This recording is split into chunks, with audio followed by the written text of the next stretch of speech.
로마서 11장, 12장을 세 번역 성경으로 통독하겠습니다. 로마서 11장. 그러면 내가 묻습니다. 하나님께서 자기 백성을 버리신 것은 아닙니까? 그럴 수 없습니다. 나도 이스라엘 사람이요 아브라함의 후손이요 베냐민 지파에 속한 사람입니다. 하나님께서는 미리 하신 자기 백성을 버리지 않으셨습니다. 여러분은 성경이 엘리야를 두고 하신 말씀을 알지 못합니까?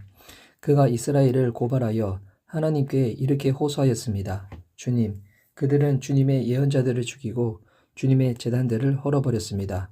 남은 것은 나 혼자밖에 없는데 그들은 내 목숨마저 찾고 있습니다. 그런데 하나님께서는 그에게 어떻게 대답하셨습니까? 내가 바알에게 무릎을 꿇지 않는 사람 7,000명을 내 앞에 남겨두었다 하셨습니다. 이와 같이 지금 이 시기에도 은혜로 택하심을 입은 사람들이 남아 있습니다. 은혜로 된 것이면 행위에 근거한 것이 아닙니다.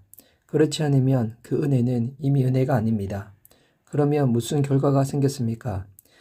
이스라엘 백성은 찾던 것을 얻지 못하였지만 택하심을 받은 사람들은 그것을 얻었습니다. 그리고 그 나머지 사람들은 완고해졌습니다. 성경에 이렇게 기록한 바와 같습니다. 하나님께서 그들에게는 혼미한 영을 주셨으니 오늘까지 그들은 눈이 있어도 보지 못하고 귀가 있어도 듣지 못한다. 다윗도 다음과 같이 말하였습니다. 그들의 밥상이 그들에게 올무가 되고 덫이 되게 하여 주십시오. 그들이 걸려 넘어지고 보복을 받게 하여 주십시오. 그들의 눈이 어두워져서 보지 못하게 되도록 하여 주십시오. 그들의 등이 언제나 굽어 있게 하여 주십시오. 그러면 내가 묻습니다. 이스라엘이 걸려 넘어져서 완전히 쓰러져 망하게끔 되었습니까?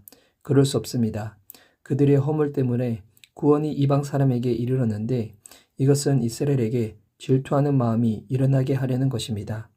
이스라엘의 허물이 세상의 부요함이 되고 이스라엘의 실패가 이방 사람의 부요함이 되었다면 이스라엘 전체가 바로 설 때에 그 복이 얼마나 더 엄청나겠습니까? 이제 나는 이방 사람인 여러분에게 말합니다. 내가 이방 사람에게 보내심을 받은 사도이니만큼 나는 내 직분을 영광스럽게 생각합니다. 나는 아무쪼록 내 동족에게 질투심을 일으켜서 그 가운데서 몇 사람만이라도 구원하고 싶습니다. 하나님께서 그들을 버리심이 세상과의 화해를 이루는 것이라면 그들을 받아들이심은 죽은 사람들 가운데서 살아나는 삶을 주심이 아니고 무엇이겠습니까? 만물로 바치는 빵 반죽덩이가 거룩하면 나무 온덩이도 그러하고 뿌리가 거룩하면 가지도 그러합니다.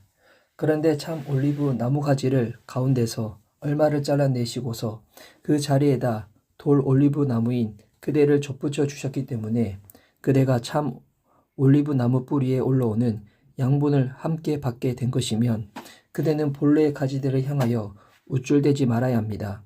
비록 그대가 우쭐댈지라도 그대가 뿌리를 지탱하는 것이 아니라 뿌리가 그대를 지탱한다는 것을 명심해야 합니다.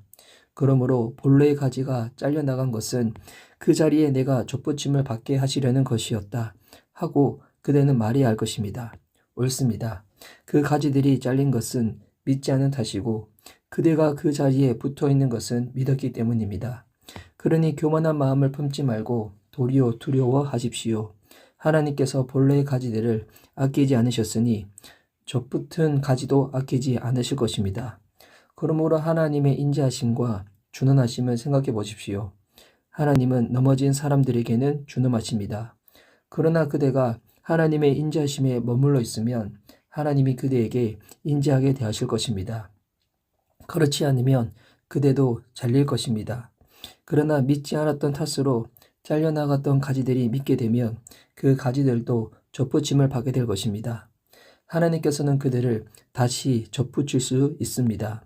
그대가 본래 돌 올리브 나무에서 잘려서 그 본성을 거슬러 참 올리브 나무에 접붙임을 받았다면 본래 붙어있던 이 가지들이 제 나무에 다시 접붙임을 받는 것이야 얼마나 더 쉬운 일이겠습니까? 형제자매 여러분, 나는 여러분이 이 신비한 비밀을 알기를 바랍니다. 그것은 여러분이 스스로 현명하다고 생각하는 일이 없게 하려는 것입니다. 그 비밀은 이러합니다. 이방 사람의 수가 다 찰 때까지 이스라엘 사람들 가운데서 일부가 완고해진 대로 있으리라는 것과 온 이스라엘이 구원을 받게 되리라는 것입니다. 그것은 성경에 이렇게 기록되어 있는 바와 같습니다. 구원하시는 분이 시온에서 오실 것이니 야곱에게서 경건하지 못함을 제거하실 것이다. 이것은 그들과 나 사이의 언약이니 내가 그들의 죄를 없앨 때에 이루어질 것이다. 복음의 관점에서 판단하면 이스라엘 사람들은 여러분이 잘 되라고 하나님의 원수가 되었지만, 택하심을 받았다는 관점에서 판단하면 그들은 조상 덕분에 하나님의 사랑을 받는 사람들입니다. 하나님께서 주시는 고마운 선물과 부르심은 처리되지 않습니다.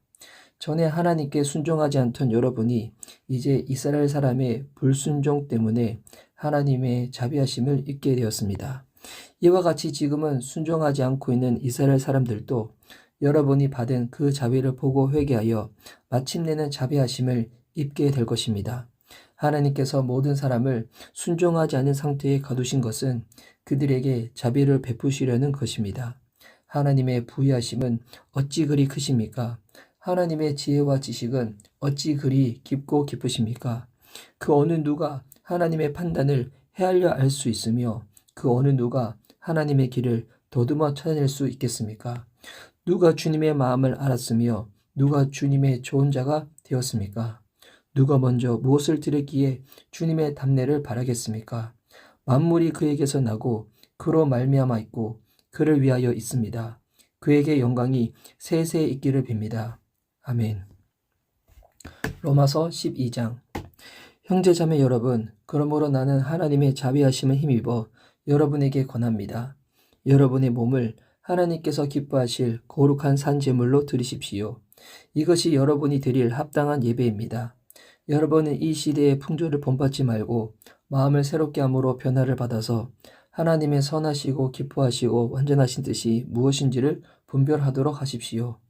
나는 내가 받은 은혜를 힘입어서 여러분 각 사람에게 말합니다. 여러분은 스스로 마땅히 생각해야 하는 것 이상으로 생각하지 말고 하나님께서 각 사람에게 나누어 주신 믿음의 분량대로 분수에 맞게 생각하십시오. 한 몸에 많은 지체가 있으나 그 지체들이 다 같은 일을 하는 것이 아닙니다. 이와 같이 우리도 여럿이지만 그리스도 안에서 한 몸을 이루고 있으며 각 사람은 서로 지체입니다. 하나님께서 우리에게 주신 은혜를 따라 우리는 저마다 다른 신령한 선물을 가지고 있습니다. 가령 그것이 예언이면 믿음의 정도에 맞게 예언할 것이요, 섬기는 일이면 섬기는 일에 힘써야 합니다. 또 가르치는 사람이면 가르치는 일에, 권면하는 사람이면 권면하는 일에 힘쓸 것이요, 나누어주는 사람은 순수한 마음으로, 지도하는 사람은 열성으로, 자선을 베푸는 사람은 기쁜 마음으로 해야 합니다. 사랑에는 거짓이 없어야 합니다. 악한 것을 미워하고 선한 것을 굳게 잡으십시오. 형제의 사랑으로 서로 다정하게 대하며 존경하기를 서로 먼저 하십시오. 열심을 내어서 부지런히 일하며 성령으로 뜨거워진 마음을 가지고 주님을 섬기십시오. 소망을 품고 즐거워하며 환난을 당할 때에 참으며 기도를 꾸준히 하십시오. 성도들이 쓸 것을 공급하고 손님 대접하기를 힘쓰십시오. 여러분을 박해하는 사람들을 축복하십시오. 축복을 하고 저주를 하지 마십시오. 기뻐하는 사람들과 함께 기뻐하고 우는 사람들과 함께 우십시오. 서로 한 마음이 되고 교만한 마음을 품지 말고 비천한 사람들과 함께 사귀고 스스로 지혜가 있는 체 하지 마십시오. 아무에게도 악을 악으로 갚지 말고 모든 사람이 선하다고 생각하는 일을 하려고 애쓰십시오. 여러분 쪽에서 할 수 있는 대로 모든 사람과 더불어 화평하게 지내십시오. 사랑하는 여러분, 여러분은 스스로 원수를 갚지 말고 그 일은 하나님의 진노하심에 맡기십시오. 성경에도 기록하기를 원수 갚는 것은 내가 할 일이니 내가 갚겠다고 주님께서 말씀하신다 하였습니다. 내 원수가 줄이거든 먹을 것을 주고 그가 목말라 하거든 마실 것을 주어라. 그렇게 하는 것은 네가 그의 머리 위에다가 숯불을 샀는 셈이 될 것이다 하였습니다. 악에게 지지 말고 손으로 악을 이기십시오. 이어서 시편 138편을 세번역 성경으로 읽도록 하겠습니다. 시편 138편. 주님, 온 마음을 기울여서 주님께 감사를 드립니다. 신들 앞에서 내가 주님께 찬양을 드리렵니다. 내가 주님의 성전을 바라보면서 경배하고 주님의 인자하심과 주님의 진실하심을 생각하면서 주님의 이름에 감사를 드립니다. 주님의 이름과 말씀을 온갖 것보다 더 높이셨습니다. 내가 부르짖을 때에 주님께서 나에게 응답해 주셨고 나에게 힘을 한껏 북돋아 주셨습니다. 주님께서 친히 하신 말씀을 들은 모든 왕들이 주님께 감사를 드립니다. 주님의 영광이 참으로 크심으로 주님께서 하신 일을 그들이 노래합니다. 주님께서는 높은 분이시지만 낮은 자를 굽어보시며 멀리서도 오만한 자를 다 알아보십니다. 내가 고난의 길 한복판을 걷는다고 하여도 주님께서 나에게 새 힘을 주시고 손을 내미셔서 내 원수들의 분노를 가라앉혀 주시며 주님의 오른손으로 나를 구원하여 주십니다. 주님께서 나를 위해 그들에게 갚아주시니 주님의 인자하심은 영원합니다. 주님께서 손수 지으신 이 모든 것을 버리지 말아 주십시오. 아멘.